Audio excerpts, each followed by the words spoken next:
하나님 나라의 구원의 역사는 인간의 능력이나 지혜로가 아니라 순종하는 자들에게 성령님의 능력과 지혜가 나타나서 이루어져 가는 것임을 우리는 보았습니다. 날 때부터 걷지 못하게 된 자가 걷게 되는 것은 사람의 능력으로 하는 일이 아니죠.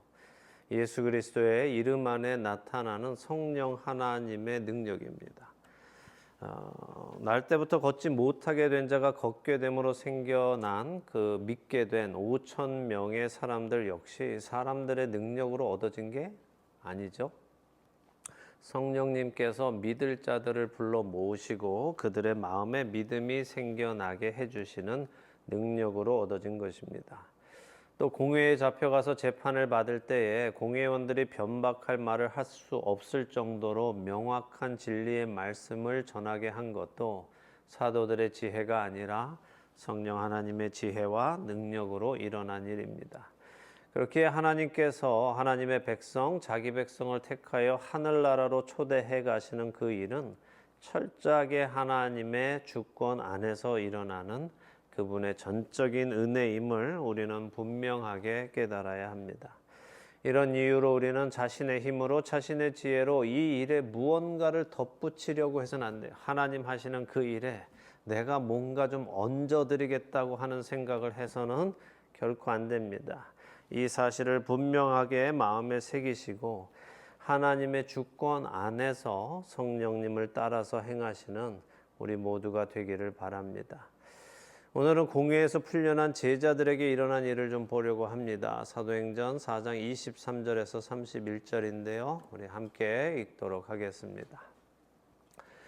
사도들이 노임에 그 동료에게 가서 제사장들과 장로들의 말을 다 알리니 그들이 듣고 한 마음으로 하나님께 소리를 높여 이르되 대주제여 천지와 바다와 그 가운데 만물을 지으신 이시요 또 주의 종 우리 조상 다윗의 입을 통하여 성령으로 말씀하시기를 어찌하여 열방이 분노하며 족속들이 허사를 경영하였는고 세상의 군왕들이 나서며 관리들이 함께 모여 주와 그의 그리스도를 대적하도다 하시니로소이다. 과연 헤롯과 본디오 빌라도는 이방인과 이스라엘 백성과 합세하여 하나님께서 기름 부으신 거룩한 종 예수를 거슬러 하나님의 권능과 뜻대로 이루려고 예정하신 그것을 행하려고 이 성에 모였나이다. 주여 이제도 그들의 위협함을 굽어보시옵고 또 종들로 하여금 담대히 하나님의 말씀을 전하게 하여 주시오며 손을 내밀어 병을 낫게 하시옵고 표적과 기사가 거룩한 종 예수의 이름으로 이루어지게 하옵소서 하더라. 빌기를 다 하매 모인 곳이 진동하더니 무리가 다 성령이 충만하여 담대히 하나님의 말씀을 전하니라. 아멘. 자, 날 때부터 안전뱅이 걷지 못하는 그 사람을 걷게 하는 기적을 통해서 사람들이 몰려들었고 이러한 기적이 누구의 이름으로 누구의 능력으로 나타난 것이냐 하는 그 논쟁이 사두개인과 또 그 사두개인들이 와서 시비를 걸기 시작해서 결국은 공회까지 가게 되었죠. 그리고 그들이 사도들을 잡아다가 신문했습니다. 근데 오히려 사내들인 공회는 할 말이 없었습니다. 그리고 이 기적이 예수님의 이름과 예수 그리스도의 이름과 그의 능력으로 나타난 것을 모든 백성들도 알게 되었다 하게 되었습니다. 자, 그럼에도 불구하고 이 공회 지도자들은 어떻게 했어요? 예수의 이름으로 말하지도 말고 가르치지도 말라라고 협박을 했습니다. 근데 사도들은 하나님의 말씀을 듣는 것이 사람의 말을 듣는 것보다 옳다 하면서 자신들은 보고 들은 것을 말하지 않을 수 없다라고 했습니다. 자, 이것이 바로 헬라어 증인이라는 단어의 적입니다. 자, 법정에 증인이 섰을 때에 자신이 보고 들은 것을 가감없이 그대로 말해야 합니다. 그 사람을 증인이라고 합니다. 비록 그 보고 들은 것을 말하는 결과가 자신에게 해가 된다 하더라도 자신에게 어려운 일이 온다 하더라도 그것이 더 나아가서 고통과 핍박 심지어 목숨을 잃는 일이 온다 하더라도 자신이 보고 들은 그것을 숨기지 않고 말하는 사람 그것이 바로 증인이라는 단어이고 그 증인이라는 헬라어 단어는 결국 영어 순교라는 단어가 되었다라고 말씀드렸습니다. 우린 요즘 세상에 이렇게 거짓 증언하는 사람들 참 많이 보죠. 텔레비 나와서도 이제 증인 성서를 하고도 뻔한 거짓말을 하는 사람들 많이 봅니다. 그 사람들은 참된 증인이 될 수 없습니다. 참된 증인은 자신에게 어떠한 해가 온다 하더라도 사실만을, 자신이 보고 들은 것만을 말하는 사람입니다. 자, 그래서 그 증인이란 단어가 순교라는 단어가 됐다고 말씀드렸어요. 그래서 제가 자주 말씀드리죠. 그리스도를 위한 순교자란 그 사람이 어떤 방법으로 죽느냐를 두고 말하는 것이 아니라고요. 목이 잘리고 사자에게 던져지고 십자가에 달려 죽는 방법이 그 사람을 순교자로 만드는 것이 아니란 말이에요. 그 사람이 예수님을 증언하며 살아갔고 예수님을 증언하며 죽어간다면 비록 그 사람이 자신의 침대 위에서 평안하게 눈을 감는다 하더라도 그 사람은 순교한 겁니다. 그게 증인이에요. 증인의 삶을 산 것입니다. 근데 이 의미를 모르면 만일 제가 여러분에게 순교하세요 이러면은 기분 나빠지죠. 목 잘라 죽으라는 건가 이렇게 들리시면 안 된단 말이죠. 근데 그 말이 아니라 여러분께 여러분의 주어진 삶 속에서 여러분이 보고 들은 그 예수 그리스도를 숨김없이 증언하며 살아가십시오라는 말이에요. 제가 여러분들께 순교하세요 하는 말은 그 말입니다. 기분 나쁘세요? 하지 말까요? 그 말 그냥 증인으로 살아가십시오 이렇게 할까요? 뭐 같은 말입니다. 증인으로 살아가십시오 하면은 괜찮고 순교하십시오 하면 안 괜찮으면 안 됩니다. 같은 말이에요. 자, 그러면 여러분은 순교자로 살아가시겠습니까? 사실 이것은 선택의 문제가 아닙니다. 나는 순교자로 살아가야지, 증인으로 살아가야지, 나는 못하겠어. 이건 선택의 문제가 아닙니다. 예수 그리스도를 나의 주인으로 받아들인 자들은 모두가 다 그분의 증인으로 살아가야 합니다. 다시 말해 우리 모두는 반드시 순교자로 살아가야 합니다. 순교자로 살아가시는 여러분 되시기를 예수님의 이름으로 축원합니다. 자, 근데 23절에 이렇게 공회에서 예수의 이름으로 가르치지도 말고 말하지도 말라고 경고와 협박을 받고 풀려난 이 사도들이 그리스도의 몸된 공동체로 들어가서는 자신들의 동료들에게 제사장들과 장로들이 한 말을 다 알렸다고 해요. 뭐라고 했을까요? 그대로 얘기했겠죠. 이것도 공회 지도자들이 예수님의 이름으로 이제 말하지 말라던데, 가르치지도 말고 입 밖에도 꺼내지 말라고 하던데 그러면 혼난다고 했어 라고 했겠죠. 그랬더니 거기 동료들의 반응이 어땠습니까?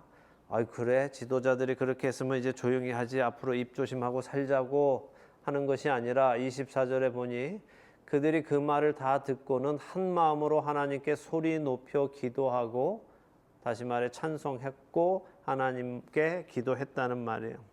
그들이 하나님을 찬송하고 하나님을 부르는데 하나님을 뭐라고 호칭합니까? 대주제여라고 호칭을 하죠. 대주제여라는 말은 어떤 의미예요? 큰 주인님, 이런 말씀입니다. 그러니까 모든 것의 주인, 만물의 주인이신 하나님을 부르는 것입니다. 그러니까 이 표현 속에는 지금 자신들에게 예수의 이름으로 가르치지도 말고 말도 하지 마라라고 경고했던 그 주권자들보다 더 위에 계시는 하나님이시여 하면서 하나님을 대주제여라고 호칭하는 거죠. 자, 맞는 말입니다. 성경은 우리에게 위에 있는 권세들에게 복종하라라고 가르치시죠. 그래서 우리는 하나님의 말씀에 순종해서 우리 위에 있는 권세에 복종하는 것이 맞습니다. 근데 우리 위에 있는 그 권세가 하나님의 말씀에 불순종하라고 할 때는 어떻게 해야 돼요? 이 권세보다 더 위에 계시는 하나님의 권세에, 하나님의 말씀에 순종해야 하는 거죠. 자, 이 사실을 잘 모르면 사람들은 혼란에 빠집니다. 막 정치적으로 좌로 우로 흘러가고 자신들의 정치적 성향에 빠져서 이리 휩쓸리고 저리 휩쓸립니다. 하나님의 말씀에 뿌리를 박고 사는 사람들은 흔들리지 않습니다. 예수님께서도 산상수훈 끝에 그러므로 누구든지 나의 이 말을 듣고 행하는 자는 그 집을 반석 위에 지은 지혜로운 사람 같으리니 비가 내리고 창수가 내리고 바람이 불어 그 집에 부딪히되 무너지지 아니하나니 이는 주추를 반석 위에 놓은 까닭이요라고 말씀하시지 않습니까? 말씀을 듣고 그 말씀을 따라 사는 사람은 주추를 반석 위에 놓은 사람이기 때문에 비가 오고 창수가 나고 바람이 불어도 무너지지 않는다라고 하셨어요. 그래서 말씀을 공부하는 것이 참으로 중요한 것입니다. 말씀을 공부하지 않고 신앙생활을 하는 것은 그냥 종교 생활을 하는 것입니다. 에베소서 4장에는 성령님께서 성도들에게 성령의 은사를 주시는데 그 중에 말씀의 은사를 주시는 이유를 4장 12절에 이렇게 말씀하십니다. 이는 성도를 온전하게 하여 봉사의 일을 하게 하며 그리스도의 몸을 세우려 하심이라 라고요. 자, 무슨 말씀인가 하면 말씀의 은사를 성령님께서 성도들 중에 어떤 자들에게 말씀의 은사를 주세요. 그럼 말씀의 은사를 받은 그 사람들은 성도들에게 가서 말씀을 가르쳐야 하는데 그 말씀을 가르치는 이유가 성도를 온전하게 해서 봉사의 일을 하게 하려고 함이라는 거예요. 그러니까 다시 말씀드리면 말씀이 먼저 성도의 영혼 안에 들어가야 한다는 거예요. 그 말씀이 들어가서 그 말씀이 그 사람 삶의 원동력이 돼서 말씀이 기준이 돼서 모든 것을 분별하며 봉사의 일을 하게 해야 한다는 말씀이에요. 이 조건이 맞지 않으면 그 봉사는 다시 말해 말씀이 들어가지 않고 하는 봉사는 어떻게 돼요? 사람이 스스로 자신의 힘으로 하는 봉사가 되기 때문에 번아웃을 겪게 되고 시험에 들고 봉사하다가 처음에는 기뻐서 했는데 점점 기뻐지지 않고 다른 사람들이 자꾸 눈에 들어오고 왜 나만 하나 하는 생각하면서 마음에 평강이 없어지는 거예요. 그래서 봉사라는 것은 항상 하나님의 말씀이 먼저 내 안에 채워서 그 말씀이 나를 움직여서 하게 해야 하지 그냥 내 생각에 내가 내 힘으로 이렇게 하는 것은 얼마 지나지 않아서 다 그냥 피곤하게 됩니다. 부디 하나님의 말씀, 성경의 말씀이 여러분 자신의 모든 것의 기준이 되고 기초가 되는 성도로 자라가시기를 부탁드립니다. 자, 이렇게 사도들이 공회에서 어떤 일이 있었는지를 이야기하자 동역자들이 하나님을 대주제여 모든 것의 주인이심을 고백하면서 하나님께 찬송하며 기도하는데 자, 시편 2편 1절과 2절의 말씀을 인용한 거예요. 시편 2편 1절과 2절의 말씀을 읽어드립니다. 어찌하여 이방 나라들이 분노하며 민족들이 헛된 일을 꾸미는가? 세상의 군왕들이 나서며 관원들이 서로 꾀하여 여호와와 그의 기름 부음 받은 자를 대적하며 라는 그 시편 말씀을 사용합니다. 그래서 사실 이 시편 2편 여러분 시편 1편은 많이 읽으시는데 시편 2편도 많이 읽으셨는데 머리에 남으세요? 어떠세요? 시편 2편도 메시아를 예언한 시편입니다. 그래서 지금 이들은 이 시편의 예언의 말씀처럼 세상의 군왕들과 관리인들 다시 말해 헤롯과 본디오 빌라도와 같은 이런 사람들이 이방과 이스라엘 백성들한테 다 힘을 합치게 해서 하나님과 하나님의 거룩한 기름 부음 받은 종을 거스르게 하려고 이 성에 모였었다라고 말을 하고 있는 겁니다. 근데 포인트는 이거예요. 그럴 것을 하나님은 이미 다 알고 계셨다는 것이고 하나님의 구원의 계획을 이루어 가셨다 하는 것을 자신들이 지금 고백하는 거예요. 그렇기 때문에 그들이 오늘도 그리스도를 대적하고 우리 사도들에게 그리스도를 전하지 못하도록 협박하고 그 길을 막으려 했지만 이것 역시 하나님 안에서 모두 예정된 것이라는 것을 우리가 압니다라고 하나님께 고백하고 있는 겁니다. 자, 그들이 이런 일이 자신들에게 이 고난과 핍박이 올 것을, 공격이 올 것을 예정된 것을 어떻게 알 수 있었어요? 예수님께서 미리 말씀해 주셨기 때문에 이것이 예정돼 있다는 것을 아는 거죠. 그래서 말씀을 아는 것이 중요합니다. 말씀을 모르고 이런 일을 당하면 당황하고 뭐가 잘못됐나, 우리가 뭐 잘못했나 걱정하고 흔들리는 것이죠. 자, 그런데 지금 이들의 모습을 보세요. 어려운 일이 닥쳤지만 그 어려운 일이 될 것을 예수님께서 미리 살아계신 동안 말씀하셨던 것을 기억하기 때문에 이 어려움 속에서도 이 종들로 하여금 담대히 하나님의 말씀을 전하게 하여 주소서 하고 기도할 수 있다는 것입니다. 뿐만 아니라 손을 내밀어 병을 낫게 하시고 표적과 기적들을 거룩한 종 예수 그리스도의 이름으로 일어나게 하셔서 하나님의 일하심을 사람들로 보게 하시고 믿는 일들이 이번에 이 날 때부터 걷지 못하던 사람을 걷게 하게 한 그 일에서 일어난 일처럼 앞으로도 계속 일어나게 해주세요 하고 간구하는 것입니다. 자, 여기 이 사도들은 기적의 목적을 분명하게 말하고 있어요.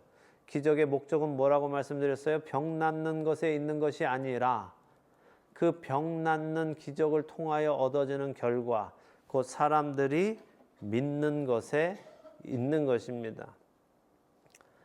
기적의 목적은 병 낫는 것 아닙니다. 사도들 분명히 말씀합니다. 병 낫는 것을 통해 얻으려는 목적이 있는데 그것은 사람들로 하여금 하나님을 보고 예수 그리스도의 이름을 믿게 되는 것입니다. 자, 이 기도 어떻게 생각하세요? 하나님께서 기뻐하시겠습니까? 안 기뻐하시겠습니까? 이런 기도. 너무 멋진 기도 아닌가요? 자신들에게 예수의 이름으로 가르치지도 말고 말하지도 말라고 경고와 협박이 들어왔지만 이 모든 일을 주관하시는 하나님을 신뢰하기 때문에 이번에 있었던 이 일, 곧 날 때부터 걷지 못하게 된 자를 걷게 하는 것과 같은 이 일이 계속해서 일어나게 해주세요라는 기도를 하는 것. 이것은 다시 우리가 앞으로 계속해서 공회에 잡혀가도 괜찮습니다라고 기도하는 것입니다. 이를 통해서 믿는 자들이 더 나타나도록 우리를 사용해 주세요라는 이 기도, 하나님께서 얼마나 기쁘게 받으실 기도이겠습니까? 우리의 기도는 어떻습니까? 여러분들은 무엇을 기도하며 살아가십니까? 사도들의 이런 기도들과 우리의 기도를 비교한다면 어떤 생각이 드세요? 부끄럽지 않습니까? 그냥 내 급한 일 처리해달라고 하고 내 편안함을 위해서 내 필요를 위해서 기도하는 것과 얼마나 많은 차이가 있습니까? 31절에 빌기를 다 하니까 모인 곳이 어떻게 해요? 진동했다라고 합니다. 무슨 의미입니까? 하나님이 들으시고 임재하셨다는 말씀입니다. 출애굽기 19장에 하나님께서 시내산에 임재하실 때 온 산이 크게 진동했다라고 18절에 말씀하시고 시편 68편은 출애굽한 백성 앞에 하나님이 행진하실 때의 땅이 진동하고 시내산이 진동했다라고 기록합니다. 하나님이 이들의 기도를 들으시고 그 자리에 임하셨다 하는 말씀입니다. 그렇게 기도한 후에 무리가 다 성령이 충만하여 하나님의 말씀을 담대히 전하기 시작했다라고 하시면서 오늘 말씀을 마칩니다. 공회와 제사장들이 전하지 말라고 명령하고 협박해서 보냈더니 사람들은 입조심하자 하고 하는 것이 아니라 오히려 하나님께 감사하며 담대히 하나님의 말씀을 더 전하기 시작했다라고 하십니다. 복음은 사람이 막는다고 해서 막아지는 것이 아닙니다. 동시에 사람이 내가 열심히 전해보겠다고 해서 전해지는 것도 아닙니다. 하나님께서 전하기로 하셨기 때문에 전해지는 것입니다. 성령님의 인도하심을 따라 전하는 것입니다. 자, 교회에 이제 첫 시험이 온 거예요. 오순절 성령님이 임하시고 나서 생겨난 교회에 지금 첫 번째 시험이 왔습니다. 이 시험은 사도들을 전혀 흔들지 못했어요. 사도들의 믿음을 흔들지 못했습니다. 어쩌면 여러분 생각에 이 정도는 좀 너무 약하지 않나? 그냥 잡혀만 가서 하룻밤 감옥 가서 자고 나왔는데 뭐 그 정도는 나도 할 수 있을 것 같아. 나도 여전히 말씀 전할 수 있을 것 같아 라고 생각 드십니까? 아직 매를 맞은 것도 아니고 돌을 맞은 것도 아니죠. 뭐 이 정도는 그냥 시험이라고 할 정도가 아니다라고 생각하실지도 모르는데 그것보다 중요한 건 우리는 지금 여기서 하나님의 선하심을 볼 수 있다는 거예요. 어떤 하나님의 선하심을 봅니까? 하나님의 아주 선하시고 세심하심을 저는 보는데, 자, 교회의 첫 시험부터 잡아다가 막 채찍 때리고 돌 맞고 막 이랬으면은 사도들이 어떻게 했을 것 같으세요? 아마 뭐 사도들은 잘 참았는지 모르겠지만 성도들 중에 많은 사람들이 꽤 흔들렸을 겁니다. 첫 번 시험부터 잡혀가서 엄청 맞고 막 피 흘리고 막 이렇게 해서 나왔다면 아마 많은 숫자의 성도들이 두려움에 빠졌을 수 있습니다. 근데 교회는 이제 우리가 사도행전을 계속 보겠지만 앞으로 그런 고난을 당하게 됩니다. 사도들이 잡혀가서 매를 맞게 되고 스데반 집사가 돌에 맞아 죽고 많은 그리스도인들이 죽임을 당하는 일이 차츰 일어나죠. 근데 처음부터는 그렇지 않습니다. 왜 그래요? 하나님의 훈련이기 때문에 그래요. 하나님은 모든 것에 탁월하신 분이시지만 특별히 훈련에 아주 타고나신 분입니다. 아브라함 같은 사람을, 야곱 같은 사람을 훈련시키셔서 믿음의 조상으로 만들어 가시는 탁월하신 훈련자이세요. 교회의 훈련이 이제 시작된 겁니다. 첫 시험은 외부에서 왔습니다. 경고와 협박으로 왔어요. 그 시험을 통과하면서 교회는 어떻게 됐어요? 하나님이 기뻐하시는 기도를 했고 성령에 충만하여 더욱 담대히 말씀을 전하기 시작했습니다.